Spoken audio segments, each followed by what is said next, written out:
तो देख रहे हैं ये आश्चर्य। कहते बस तुम जाकर सूचना दे दो, यदि वो मिलना चाहेगा, मुझे पहचान लेगा तो मैं मिल लूंगा, नहीं तो द्वार से वापस चला जाऊंगा। ये द्वारपाल गए, भगवान उस समय भोजन करने बैठने वाले थे, तो कहा मिल सकते हैं, कोई सूचना है? तो भगवान ने कहा सुनाओ।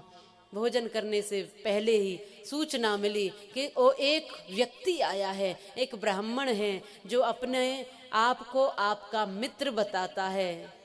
दुर्बल सा है, कमजोर सा है, फटी सी धोती पहन रखी है, ऐसी गरीबी सी अवस्था है उसकी, शरीर एक ढांचे का है, वो आपको अपना मित्र बता रहा है। बार बार कहता है मैं मित्र हूँ, कृष्ण का मित्र हूँ, कन्हैया का। नाम क्या है उसका? बताया नाम तो कुछ सुदामा बताया था। और ज्यों ही भगवान ने सुदामा का नाम सुना, हाथ से थाली वहीं के वहीं छूट गई, थाली सरका दी और स्वयं भगवान बिना पादुकाओं के, बिना पटके के, बिना किसी को लिए दौड़ पड़े अपने मित्र से मिलने, और द्वार तक, मुख्य द्वार तक पैदल दौड़े और जाकर अपने मित्र सुदामा को गले से लगा लिया। बोलो कृष्ण कन्हैया लाल की।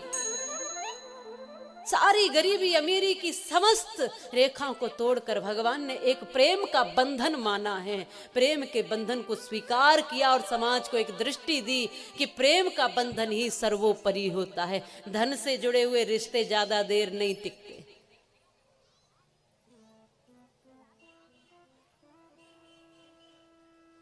ये बात भगवान कृष्ण ने समझाई। मित्र से मिले, जो आश्चर्यजनक था सुदामा के लिए।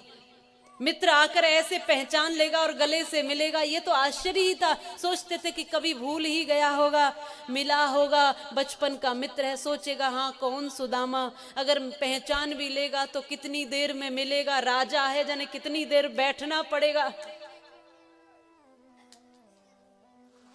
आप सोचो आज तो एक कोई छोटा सा नेता हो तो उसके प्रतीक्षा में भी बैठना पड़ता है। अभी रुको जाओ, बाहर बैठो, अभी मिलेंगे, समय देंगे, तारीख देंगे, फिर बाद में मिले नहीं मिले फिर भी अलग बात। लेकिन ये द्वारिकाधीश भगवान श्री कृष्ण, ये कैसा राजा है जो गद्दी छोड़कर, जो भोजन छोड़कर, जो पादुका छोड़कर भगा चलाया।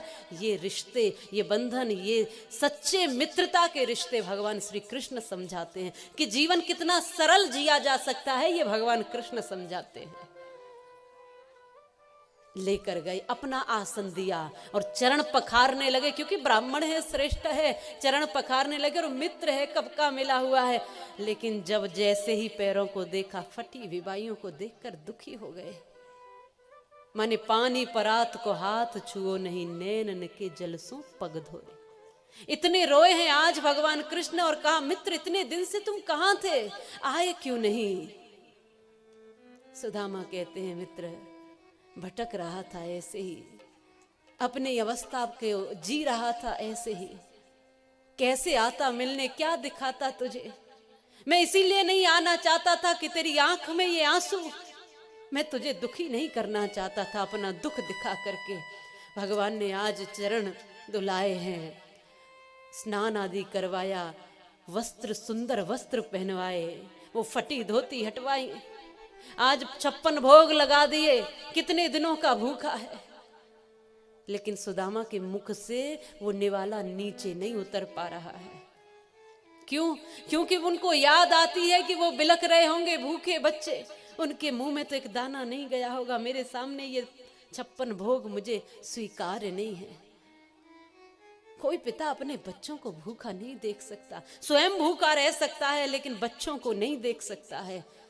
निवाला जो कुछ भाया खाया सुदामा जी ने, और उसके बाद फिर बैठे और एक दूसरे से चर्चा हुई, आपस में कुशल मंगल पूछी और कहा कि बचपन के मिले हैं तो भैया तुम्हारा विवाह हो गया? सुदामा जी कहते विवाह तो हो गया, सुशीला नाम की पत्नी। कहते कन्हैया तुम्हारा? बोले ये सब जो दिख रही हैं वो तुम्हारी भाभी ही है। भगवान का भी? हाँ। बोले मेरा भी विवाह हो गया। अब दोनों ने कुशल मंगल पूछी। कहते प्रभु के 16,108 रानी, उनकी भी स्थिति, वो भी विवाह किसी कारण से और किस किस स्थिति में हुए, ये अलग अलग कथाएं हैं। 16,000 राजकुमारियां तो भौमासुर की कैद से छुड़ाई थी भगवान ने, और उनका कोई नहीं था, बेसहारा थी।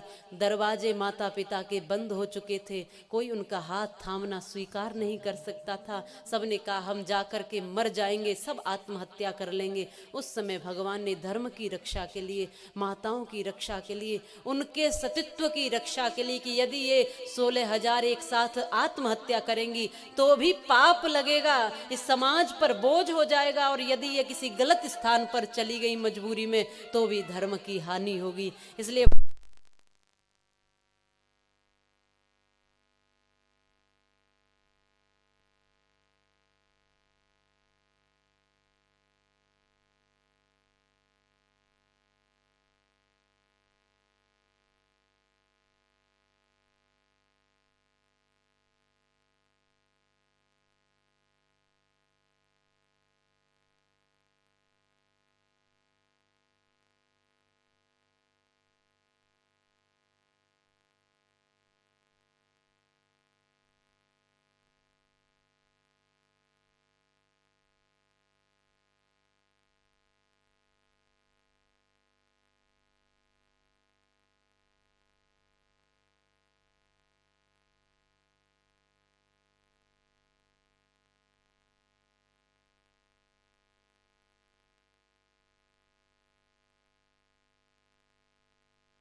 बोलो बांके बिहारी लाल की।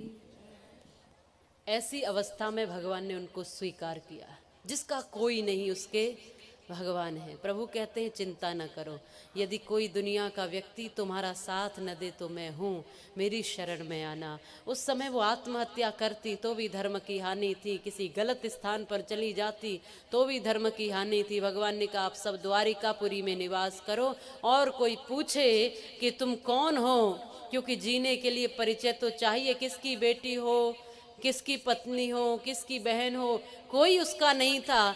तो कोई पूछे तो कहना हम भगवान कृष्ण की पत्नी है, हम द्वारिकाधीश की पत्नी है।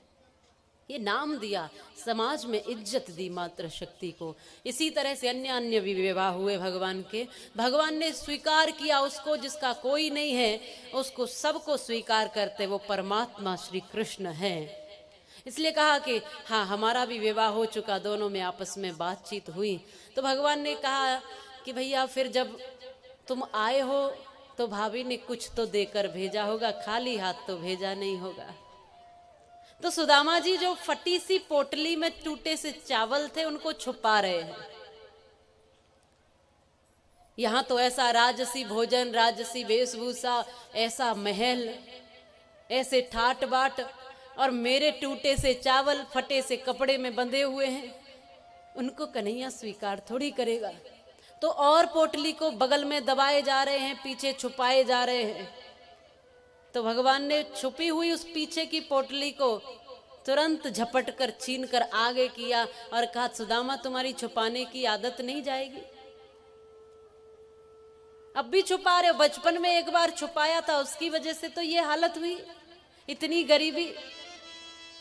जब छोटे थे गुरुकुल में संदीपनी मुनि के आश्रम में दोनों पढ़ते थे, तो गुरु माता ने लकड़ी लेने के लिए, समिधा लेने के लिए, हवन के लिए भेजा था वनों में, जंगल में, और एक एक मुट्ठी चने दिए थे दोनों के लिए, सुदामा को, कि तुम भी खा लेना और ये कन्हैया को भी दे देना, कृष्ण को भी दे देना।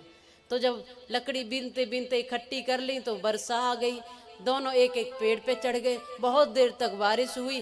तो अब सुदामा को भूख लगने लगी, याद आया गुरु माता ने चने दिए हैं, तो जो अपनी पोटली सी छोटी बना के एक मुट्ठी चने की दी थी वो निकाली और खा लिए, पर अभी पेट नहीं भरा। तो कन्हैया जी की तरफ देखा, वो तो दूर बैठा है, तो उनकी भी पोटली खोली और उसमें से भी चबाने लगे। तो कन्हैया जी को कुछ आवाज आई और उन्होंने कहा क्यों सुदामा, ये कड़कड़ की सी आवाज आ रही है कहीं से। तो सुदामा कहते कन्हैया देख बहुत देर से वर्षा हो रही है तो ठंड की वजह से मेरे दांत कड़कड़ कड़कड़ कर रहे हैं। भगवान सब समझ गए, ठीक है, माने भगवान के हिस्से के एक मुट्ठी चने सुदामा ने खाए, इतनी गरीबी उन पर आई। ये समझ लो कि किसी के हिस्से का एक दाना भी यदि हम खाते हैं तो उसका 100 गुना करके लौटाना पड़ता है, और हम अपने हिस्से से किसी को एक दाना भी निकाल कर देते हैं तो 100 गुना करके भगवान उसको हमें देता है।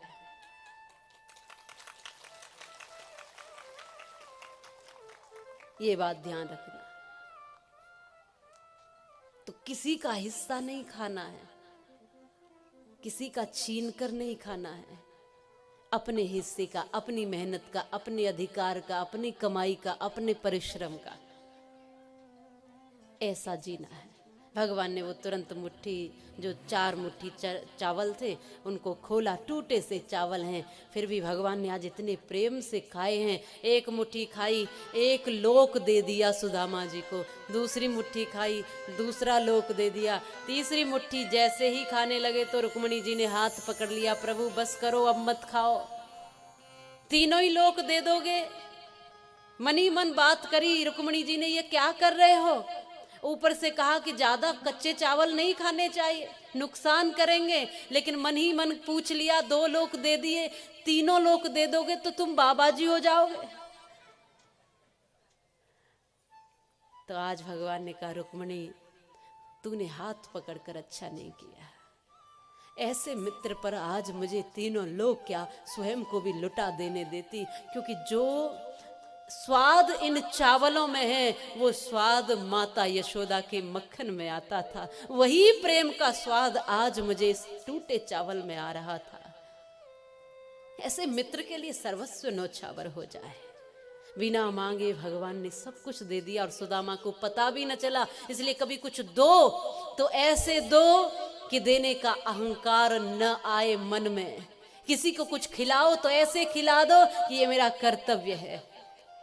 कभी भिखारी को भीख देंगे 1-2 रुपए 5-10 रुपए तो ऐसे देंगे जैसे न जाने कौन सा एहसान कर दिया। अरे परमात्मा का धन्यवाद करो कि हमको इस लायक बनाया उसने कि हमारे हाथ ऐसे हैं। यदि हमें भी कहीं उसने हाथ में कटोरा थमा दिया होता तो हमारे हाथ भी तो ऐसे होते।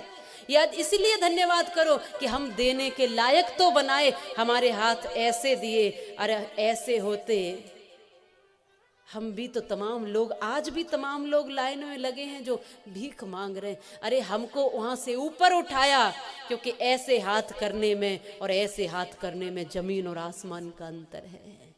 मांगने और देने में जमीन आसमान का अंतर है।